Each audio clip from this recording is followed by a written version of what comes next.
Man, this conversation came up again, and it comes up all the time. Who is the greatest Mexican fighter of all time? They've had a lot of great champions over the years, and they've given us a lot of great fights over the years. I think generally the conversation comes down to these two names: Julio Cesar Chavez, the father, obviously I'm talking about, and Canelo Alvarez.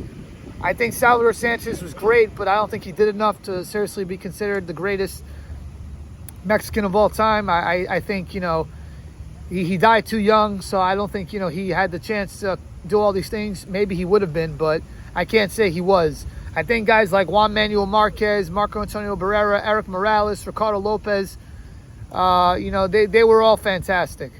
But I don't think they did enough to be considered better than Canelo or Julio Cesar Chavez. So it always comes down to those two guys. And I think that Chavez, he represents what the Mexican fighter, the embodiment of a Mexican fighter is. And that's why I think they love him more. He looks more Mexican than Canelo. He fights more Mexican than Canelo. And I think that he kind of acts more, quote unquote, the way Mexican people, look at the way they should fight. Now, I'm not Mexican. I've never been to Mexico, so I'm just speaking from what I see and read and the people that I've spoken to.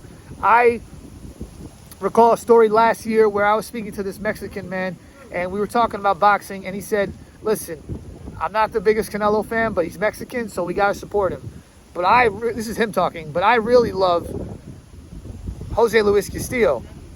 He also said Luis Castillo beat Mayweather. They love saying that, the Mexican people. I also love Eric Morales. That's who I really love. Barrera.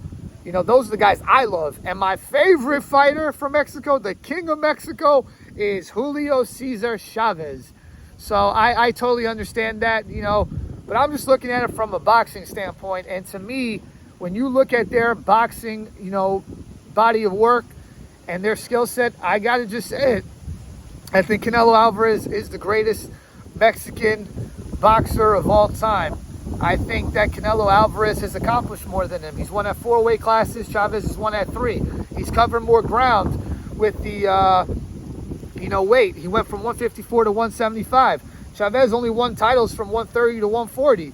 And I know a lot of people are going to say, oh, well, Canelo Alvarez, he had some controversial fights, and Julio Cesar Chavez didn't. Really?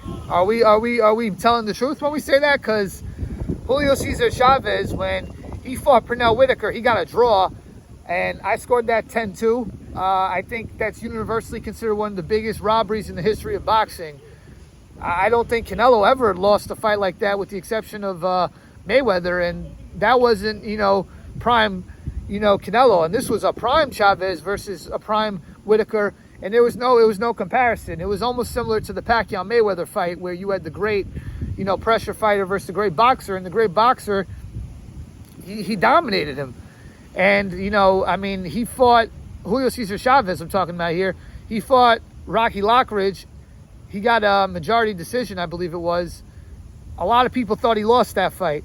He fought Juan Laporte. He got the decision. A lot of people lost that fight. So it's just funny when people say that, Canelo's the only one who got the benefit of the doubt, when it's like, well, this guy also did. And, I know he was, a great champion, but versus Medrick Taylor, he was 2 seconds away from losing the fight, and he knocks down Medrick Taylor. The fight is stopped controversially. Had the referee not stopped the fight there and just let the fight go another 2 seconds, Chavez loses. Now, for me, I thought that was a legit stoppage, so I'm not complaining about that. I'm just saying, he looked human in that fight. When he fought against Frankie Randall, he lost. And, when he fought Medrick Taylor and won in that close fight, he didn't rematch him for 4 more years. Contrarily, when he lost to Frankie Randall, he got the immediate rematch. So it's like, everyone complains about how Canelo gets special treatment, but they act like guys back then weren't getting special treatment. No, this is how boxing always was. The top fighters always got special treatment. Don King and Julio Cesar Chavez were calling the shots. This is nothing new. And really, in the second fight, the fight was razor tight, and it got stopped by a headbutt. And the WBC had this weird rule at the time where if the fight is stopped because of a headbutt, you get a point deduction for an accidental headbutt. which caused it to be a Chavez decision. Whereas if it wasn't, with that weird rule that the WBC had, it would have been a no contest draw. So he never really avenged that loss to Frankie Randall in my book. I'm sorry, I don't count that as a W. Nah, I'm not giving you that one. Yeah, Chavez, he beat Camacho, he beat Roger Mayweather, he beat what's his name, Mario Martinez, he beat Greg Hagen. He beat a lot of great fighters, don't get me wrong, but I mean, when he stepped up, he lost a similar way that Canelo lost, and he got destroyed by Oscar De La Hoya twice. And people saying like, oh, he was so old when he fought De La Hoya. He was around the same age De La Hoya was when De La Hoya fought Mayweather, and he was around the same age that Mayweather was when Mayweather fought Canelo. So it wasn't like he was shot. I know a lot was put into Chavez's 87-0 and being undefeated, but if you look at Chavez's record, he fought a bunch of people that nobody cares about. He fought a bunch of tomato cans, as they would call it in boxing. And I don't want to be disrespectful, but when you fight guys that are like 5-17 or 5-27, it's not that impressive. And go look at his record. You look fight by fight, you're like, wow, this guy was nobody, this guy was nobody. And not even on the way up. He had like 55 build-up fights. I'm talking about in between these big fights where he would fight Camacho, and he would fight Whitaker, and he would fight Hagen and Roger Mayweather. And then he would go fight people in Mexico that nobody ever heard of. So to me, Canelo Alvarez is the greatest Mexican boxer of all time. I know that's a controversial statement, but that's what I believe.